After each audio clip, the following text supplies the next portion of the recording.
Hello students and viewers, welcome again to our online class grammar Ravi sir से। Students, बहुत सारे prepositions हम लोगों ने पढ़ डाले।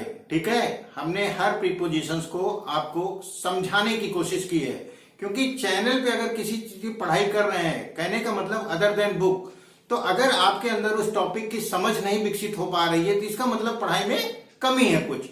ये चैनल हमारा ग्रामर रवि सर से आपको एक समझ विकसित करने के लिए ही उद्देश्य से बनाया गया है। ठीक है, बाकी चीजें तो किताबों में लिखी ही हैं। तो स्टूडेंट्स, आज हम लोग जिस प्रीपोजिशन की बात करने वाले हैं वो भी हमारी बातचीत में और लिखने में, वो स्पोकन इंग्लिश में बहुत ही कॉमन रोल में आता है। ठीक है, तो हमारा जो स्टूडेंट्स आज प्रीपोजिशन हम लोग पढ़ने वाले हैं वो है बाई। ठीक है, यहां मैं लिख दूं प्रीपोजिशन, प्रीपोजिशन। ठीक है, इसके साथ हम लोग पढ़ेंगे विद। ठीक है, इसके साथ हम लोग पढ़ेंगे विद।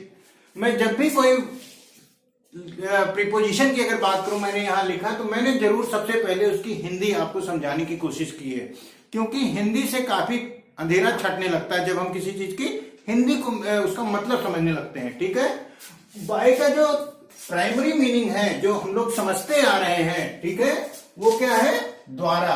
द्वारा मतलब डूबर यहां से है, सेंस है करने वाला। और विद का क्या है? साथ। तो पहले हम बाय को पढ़ेंगे, फिर हम विद को पढ़ेंगे। यानी इसलिए मैंने डिस्कस कर लिया कि आज का जो क्लास है वो उसका पूरा सिनेरियो क्या है। तो सिनेरियो उसका बाय और विद हम लोग पढ़ेंगे। साथ में हम लोग नियर बाई का अर्थ क्या हुआ ये भी जानेंगे, क्योंकि इसमें भी कुछ रहस्य है। ठीक है स्टूडेंट्स, तो आइए हम लोग चलते हैं मुख्य मुद्दे पर। स्टूडेंट्स, जब बात मैंने की यहां पर बाई की, ठीक है, बाई का जो हम लोग मीनिंग निकालते रहे हैं, ठीक है, इसको यहां पर लिख देते हैं। बाई का जो हम लोग मीनिंग जानते हैं द्वारा, जैसे कि आप पैसिव वॉइस जब बनाते हैं एक्टिव वॉइस सेंटेंसेस का, ठीक है, तो आप बहुत ही फ्रीक्वेंटली यूज करते हैं। जैसे मैंने लिखा आई राइट ए लेटर, तो क्या लिखते हैं आप इसका passive voice? A letter is written by me, ये लिखते हैं ना। A letter is written by me. ठीक है स्टूडेंट, जब यहां पर डूबर का सेंस आ रहा है तब हमने यहां पर बाई का इस्तेमाल किया है। ठीक है, एक्चुअली बाई का रोल क्या है? बाई को अगर हम एक लाइन में बोले, ये क्या इंडिकेट करता है? पर्सन या थिंग दैट परफॉर्म्स एक्शन। ठीक है, किसी एक्शन को किसी पर्सन या थिंग द्वारा जब किया जाता है तो वहां पर हम लोग बाई का यूज करते हैं। ठीक है, बाई इंडिकेट ए पर्सन और thing that performs a action. इस चीज को हम अगर एक लाइन में कहना चाहें बाई के बारे में, तो ये चीज यहां पर फिट बैठती है। ठीक है, तो बाई का हमने मीनिंग ये जो समझा कि डूअर के सेंस में जब कोई काम किसी के द्वारा किया जाता है तो वहां पर हम लोग बाई का इस्तेमाल करते हैं, जैसा कि हमने यहां पर डिस्कस कर लिया।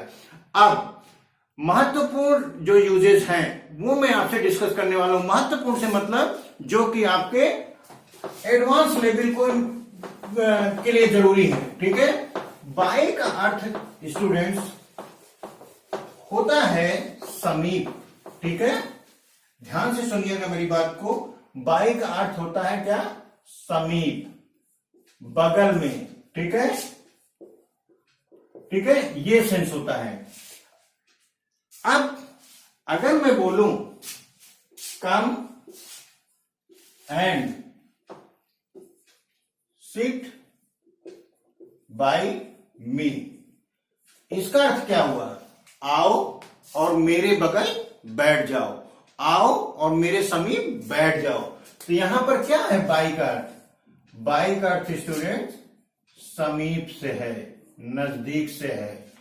Go and sit by the table, ठीक है, जाओ और टेबल के बगल में बैठ जाओ। तो जब इस तरह का सेंस आता है स्टूडेंट, जहां पर हम लोग नजदीक का भाव व्यक्त करना होता है, पास का भाव व्यक्त करना होता है, इस नजदीक और पास को और मैं क्लैरिटी देना चाहूंगा। अगर हम कहते हैं नियर बाई, तो उसका अर्थ क्या हो जाता है, यहां यह भी जरूरी है समझना आपको, ठीक है। नियर बाई का मतलब क्या होता है स्टूडेंट? नियर बाई का जो अर्थ होता है टाइम और डिस्टेंस का ये संदर्भ देता है। मतलब नियर बाई तो है, नजदीक तो है, लेकिन कुछ ना कुछ वहां तक पहुंचने में समय भी लगेगा। क्यों? क्योंकि वो कुछ दूरी पर है।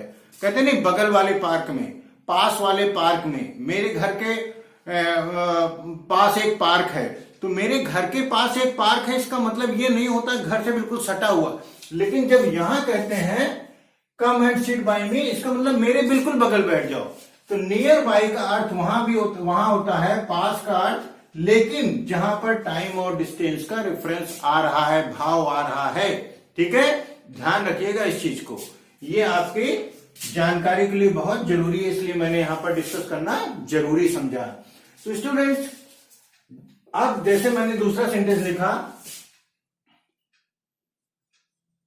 There is a temple by my house, ठीक है, यानी मेरे घर के बगल एक टेम्पल है, मंदिर है। यहां पर ये बिल्कुल ठीक है। इसका मतलब क्या है कि घर के बिल्कुल बगल ही में है मंदिर हमारे। लेकिन जब वहां पर जहां पर कुछ दूरी का भाव आ रहा हो, वो कह सकते हैं, अगर और प्रैक्टिकल लैंग्वेज में कहें कि वॉकिंग डिस्टेंस का आ रहा हो, जो सामने विजिबल ना हो, बगल में ही हो, वहां के लिए हम लोग नियर बाय का इस्तेमाल करेंगे, ठीक है। There is a park near by the temple, ठीक है। अब इसका मतलब अगर क्या हुआ है कि नियर बाय टेम्पल का मतलब मंदिर से कुछ दूरी पर है, बिल्कुल पास में नहीं है। अगर हम बाय द टेम्पल कहते हैं तो बिल्कुल बगल में है। नियर बाय का मतलब कुछ वॉकिंग डिस्टेंस पे है, ठीक है। इस बारीक अंतर को, बाय और नियर बाय को जरूर ध्यान दीजिएगा, ठीक है। तो उम्मीद है कि ये पॉइंट आपने समझ लिया होगा, बाय और नियर बाय के अंतर को।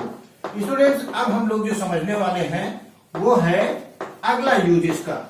अगला यूज कहां करते हैं, ठीक है। अगला यूज हम लोग करते हैं कि जब हमने कहा बातचीत की भाषा में हम लोग क्या कहते हैं, आपकी घड़ी में समय क्या हो रहा है। अच्छा, रेलवे की घड़ी में समय क्या हो रहा है, ठीक है। नियमानुसार हमें क्या करना चाहिए, ठीक है। नियमानुसार हमें पर्यावरण के मित्र होना चाहिए, ठीक है। बाय लॉ क्या है, by law we should B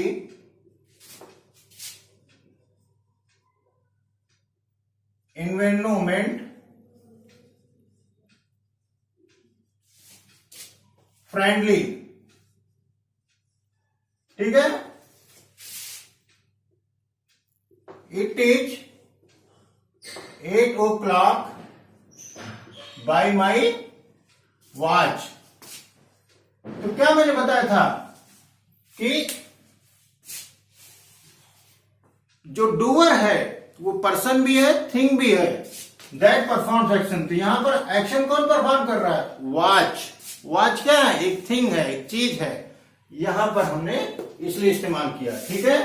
तो जहां पर इन अकॉर्डेंस का अगर एक बात करें कि उसके अनुसार, ठीक है, नियमता, या जैसे मैंने what is the time in the railways watch, ठीक है, रेलवे की घड़ी में क्या टाइम हो रहा है, what is the time in the railways watch, ठीक है। तो यहां पर क्या हुआ स्टूडेंट्स, यहां पर इन लगेगा क्या, इन लगेगा क्या, इन की जगह बाई होगा, ठीक है। जो चीज मैंने यहां पर अभी डिस्कस की कि अकॉर्डिंग क्वेश्चंस जहां आए उसके अनुसार नियमता क्या होना चाहिए, जैसे यहां मैंने बाई लगाया, ठीक है, बाई ला, तो वहां पर हम लोग स्टूडेंट ध्यान रखिएगा बाई का इस्तेमाल करते हैं। तो हमने 2-3 पॉइंट्स अभी यहां पर क्लियर किए आपको, ठीक है। हाँ स्टूडेंट, अगला पॉइंट जो है हम लोगों का, वो हम लोग डिस्कस करने वाले हैं बाई के बारे में। वो क्या है कि जब भी हम लोग नाप की बात करते हैं, ठीक है, तो वहां पर भी हम लोग बाई का इस्तेमाल करते हैं। कैसे? जैसे आपसे किसी ने पूछा कि आपके प्लाट की साइज क्या है, तो आप कहते हैं कि 30 फीट बाई 60 फीट। यही तो कहते हैं ना, 30 फीट बाई 60 फीट। ऐसे में स्टूडेंट्स हमें यह देखना है कि और कहां कहां यूज होता है। अब आइए उसको समझते हैं पॉइंट वाइज। जैसे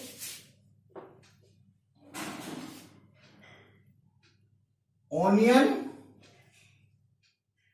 इज सोल्ड बाई किलो, ठीक है, ग्राम, यानी ओनियन को किलोग्राम से बेचा जाता है, यानी उसका यूनिट क्या है? किलोग्राम। तो हमने यहां पर क्या यूज किया? बाई का यूज किया, ठीक है। ऐसे बनाना इज सोल्ड बाई डजन, यानी डजन में, दर्जन के हिसाब से बेचा जाता है, ठीक है। इसी तरह gold is sold in grams, sorry, gold is sold by grams. तो ऐसे में स्टूडेंट्स हम लोग को ये समझना है कि मात्रा के संदर्भ में, मात्रा का मतलब नाप, ठीक है, के संदर्भ में हम लोग बाई का यूज करते हैं, ठीक है।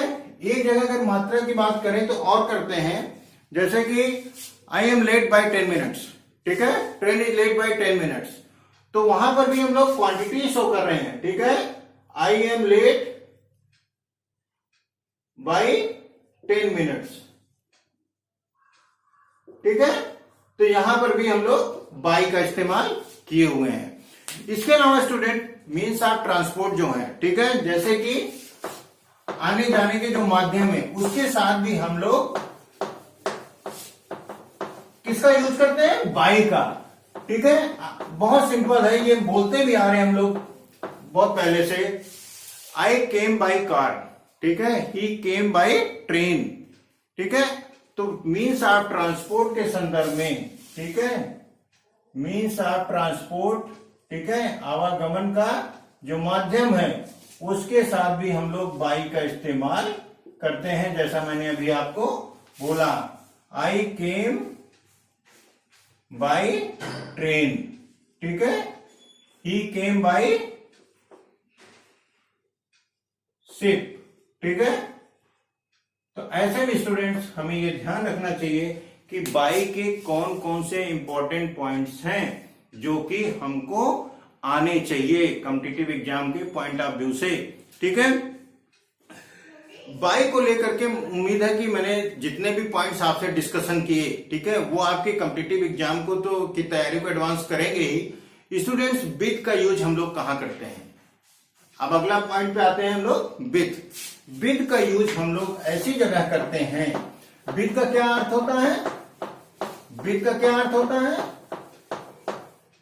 मैंने बताया साथ, ठीक है।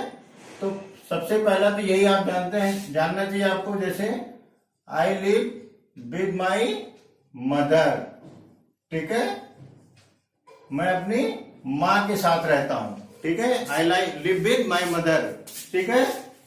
She lives with her sister, ठीक है। ये चीज आपको बहुत पहले से आप करते आ रहे हैं, इसमें कोई मुद्दा नहीं है। अगला जो इंपॉर्टेंट पॉइंट, जो सबसे इंपॉर्टेंट पॉइंट है हम डिस्कस करने चल रहे हैं, वो है विद को हम लोग वहां पर यूज करते हैं जहां पर किसी इंस्ट्रूमेंट का सेंस हो, किसी मटेरियल का सेंस हो, ठीक है, इंस्ट्रूमेंट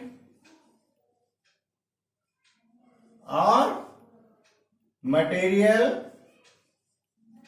और एब्स्ट्रैक्ट नाउन, ठीक है।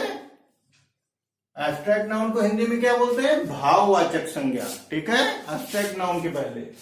इसको क्या है? इसका कोई आकार नहीं होता है, निराकार कहा जाता है वैसे तो, ठीक है। जैसे फ्रेग्रेंस, ऑनेस्टी, ठीक है, स्माइल, इन सब का क्या है? तो ये हमारे में क्या है कि वहां पर भी हम लोग साथ का इस्तेमाल करते हैं। अब आइए जरा हम लोग एग्जाम्पल समझते हैं, ठीक है। इंस्ट्रूमेंटल का मतलब है कि जैसे माध्यम, जो हमारा माध्यम है, ठीक है, वो एक इंस्ट्रूमेंट है। I cut vegetables with knife. तो यहां पर विद लगा, बाय नहीं लगा, ठीक है। नाइफ क्या है? एक इंस्ट्रूमेंट है, ठीक है। ऐसे जहां पर भी आपको इंस्ट्रूमेंट आए, ठीक है, जहां पर हम किसी इंस्ट्रूमेंट को एज ए मीडियम यूज कर रहे हैं किसी काम को परफॉर्म करने के लिए, वहां पर हम लोग विद का यूज करेंगे, ठीक है। I cut vegetables with knife, ठीक है। She cuts the fruit with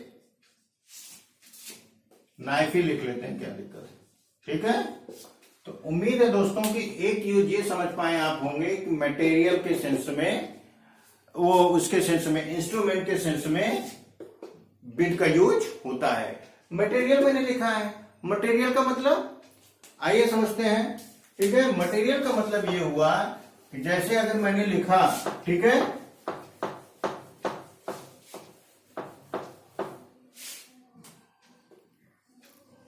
cup is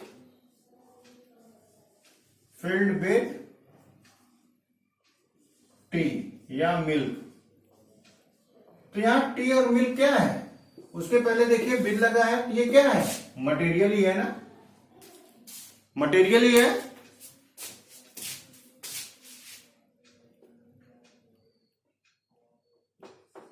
He works with honesty. She talked with smile, ठीक है। तो यहां पर ये स्टूडेंट्स ये as a abstract noun use हुए हैं। तो एब्स्ट्रैक्ट नाउन के साथ भी हम लोग यहां पर विद का यूज करते हैं।